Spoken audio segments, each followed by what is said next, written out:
This is UMAR AHMED for IFL TV in association with MTK Global via Zoom. I'm joined by Lance Pugmire. Thanks for joining me, Lance. Take it you're in LA at the moment? Yes. How you doing? Yeah, all good, thank you.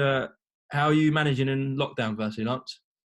Oh yeah, hanging in there, finding enough stories and talking to the boxing people throughout the world to keep myself busy. Well, mentioning stories, one just broke now. ESPN have broke it. So MTK Fury's advisors and management are awaiting an offer from Saudi Arabia. And, you know, this offer's got to be substantial enough where Fury's side can pay off Wilder and Joshua's side can pay off Pulev, step aside money on both paths. How realistic do you think it is that we get Fury Joshua next, Lance? Well, I just spoke to Fury and Pulev's promoter, Bob Arum, and he said, look, you know, we need to see how much money is on the table when it comes to this site money from whoever steps up from the Middle East to offer this site deal. So once they have that number established, then they can move forward. Look, like Arum said, it could be a case where if the amount is significant and Deontay Wilder wants to, step aside at this point, he would be in position to fight the winner of Fury and Joshua by the middle of 2021, which is not that bad of an offer for Deontay Wilder, especially how poorly he fared in this meeting in February against Tyson Fury. So who knows? He may consider that. Arum told me that he has been in touch with representatives of Al Haymon's Premier Boxing Champions, which promotes Deontay Wilder, just to let them know, you know, to keep them in good faith and let them know, like, these conversations are taking place. We're going to see where it takes us. But at this point, Arum described it as, you know, the ball is just rolling. There's nothing concrete in place, and we'll see where it goes from here. I think Shelley Finkel's come out and said, as far as we're concerned, Fury Wilder is next. Have you spoken to Shelley or anyone from Deontay's side, Lance? No, I have not yet, but isn't that a perfect negotiating first stroke, right? So I think that Shelley is just trying to say, like, you know, look, and he's right. They have a deal in place. There's no doubt about it. Deontay Wilder is supposed to be fighting Tyson Fury next. You know, the date that they've been eyeing is in October. But look, if there's a possibility that we can get, the world can get this fight with Fury and Joshua, and Deontay Wilder can still be in position to fight the winner for all four belts with, a little sweetener of some financial incentive with a fight in between that, you would think, that's not a bad option for Deontay Wilder, given the fact of how thoroughly dominated he was by Tyson Fury. And the fact of, if you're a boxing person who's close to Deontay, you might just be saying, it's a pretty good idea to get another fight under your belt before you jump back in there against one of these guys. Yeah, good point there. It gives Deontay a bit more time sort of to work on his craft and get a couple of wins and get his confidence back before he steps in with a Fury or Joshua. I agree. And I think that, hopefully if this money is as substantial as it sounds like it is, and Bob Arum says, look, he has a relationship existing with Fury's advisor, MTK, he trusts them. He believes that they are working hard on this deal, and that the money that's being bandied about is legitimate and significant. Then it behooves all involved to try to maximize revenue as much as they can.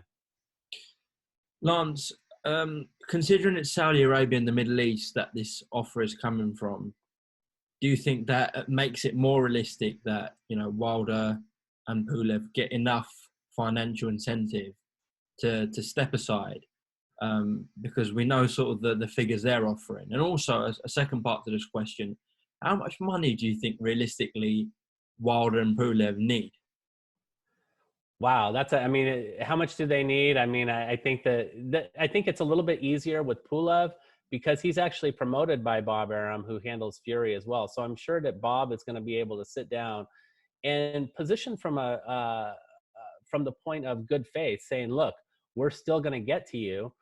You're still in line as a mandatory. You agree to step aside right now, and he'll take I'm sure it's going to be a far lesser sum than what will be required by Deontay Wilder. To even guess what that figure is, I would I would just be lying. So I don't want to dare go there. But it's certainly going to be a significant number that would cause Deontay Wilder to step aside. But like I said, I mean, I think the key point is that if you can get some significant money from a pure boxing standpoint, after you were so thoroughly exposed and really need to spend some time in rehabilitating yourself in the ring to get ready for another significant heavyweight championship fight, I think it makes a lot of sense for Deontay Wilder, especially the fact is that, look, the middle of 2021 is not too far away. You can use this time and make it of great value and come back, perhaps and capture those 4 belts. Of course, we're used to major fights being held in Las Vegas, and obviously with 2 Brits, normally they'd be, somewhere in the UK. What are your thoughts, Lance, on now kind of a Middle East takeover potentially happening and the major fights shipping in that part of the world? Yeah, I mean, we saw it with Anthony Joshua avenging his loss to Andy Ruiz Jr. in December when they fought in Saudi Arabia. And I know that Aram was just on the Athletics podcast that we have, the Pug and Cop Boxing Show last week.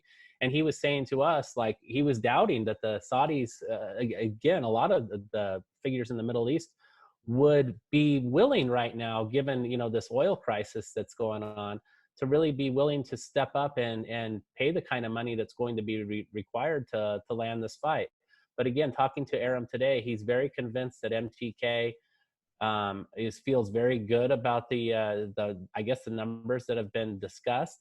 And so, look, it's an opportunity for the Saudis and whoever else in the Middle East who wants to step forward. I mean, there's no doubt about it that boxing is a worldwide sport, and they had a very strong audience there. They had a very strong audience who watched that fight internationally.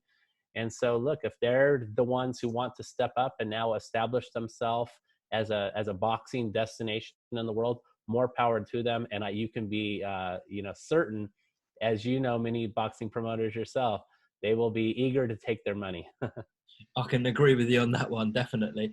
To be honest, I say, the major fights go to Las Vegas or the UK, and that is true of recent times. But, the 2 biggest fights arguably in boxing history, Ali Fraser 3 and Ali Foreman, were obviously in Manila and Zaire. So it's not uncommon, let's say, going throughout history.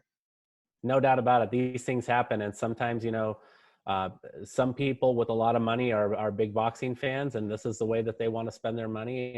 And look, it's an opportunity to, like I said, establish yourself as a real destination for a sport that is growing in significance. And especially if we're at a time right now we're on the precipice of getting Tyson Fury, Anthony Joshua, and Deontay Wilder to be fighting each other. You're striking at the perfect time. Just the last one on this topic, Lance. The fact that we're in a pandemic probably suggests the bigger fights are going to happen quicker. Considering this offer is going to come in to MTK from Saudi Arabia, what's your gut feeling? Do we stick with Fury Wilder 3 and Joshua Pulev next, or do we get that Fury Joshua undisputed fight next?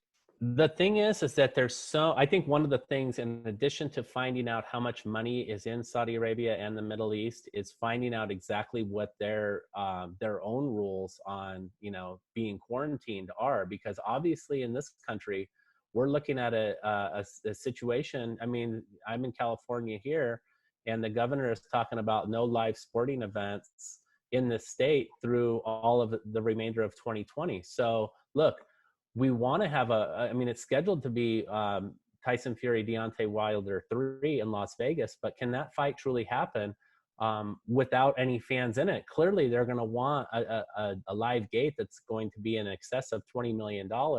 So look, if this is an opportunity for Saudi Arabia to say, we can bring in a substantial live gate, or we're guaranteeing you this money, and then look, by the end of or by the middle of next year, you can get to that other fight elsewhere, whether you want to take it to the UK or back in the US with fans, then look, that makes a lot of sense right now, doesn't it?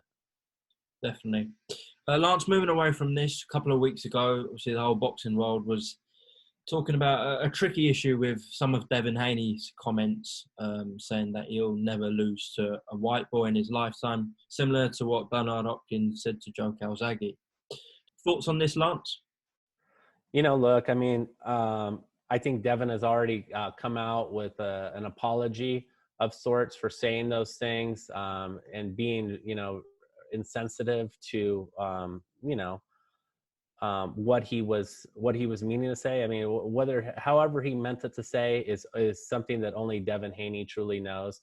But clearly, these are unfortunate words, especially in a sport that I believe, having been around it for several years, rarely sees color. And color just doesn't come up, and it's not supposed to come up in this sport where everyone understands what each man has dedicated his life to, and what they are willing to participate in that squared circle.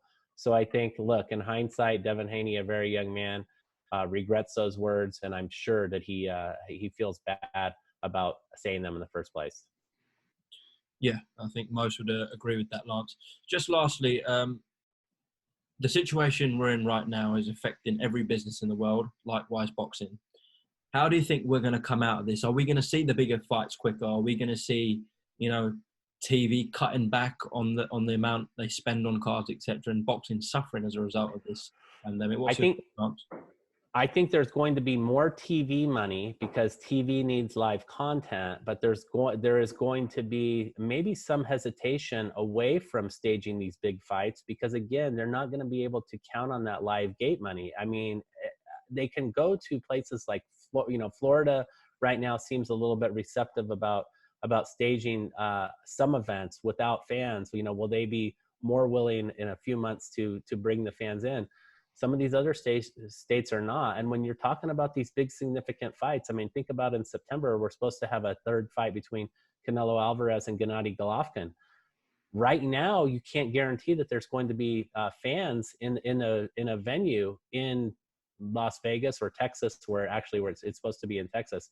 It's still not a done deal. So I don't think that the people around those big fights are going to be jumping into that scenario until they know that they've got crowds. So they need crowds. Otherwise, some of these other fighters and fights, these guys are going to have to consider, look, we're not going to get the TV money anymore, but it's better than zero. We've got to get something. We're not going to get we're not going to get the live gate money, but we're going to be able to get the TV money, and that's better than zero. So this is an opportunity to step into that void, have those fights and pay and get paid something. And you know what? Maybe it forces a lot of fighters, who have been sort of more delicate about fighting only 2 or 3 times a year, maybe fight 4 or 5 times a year now, because they need these purses time and time again without the fans.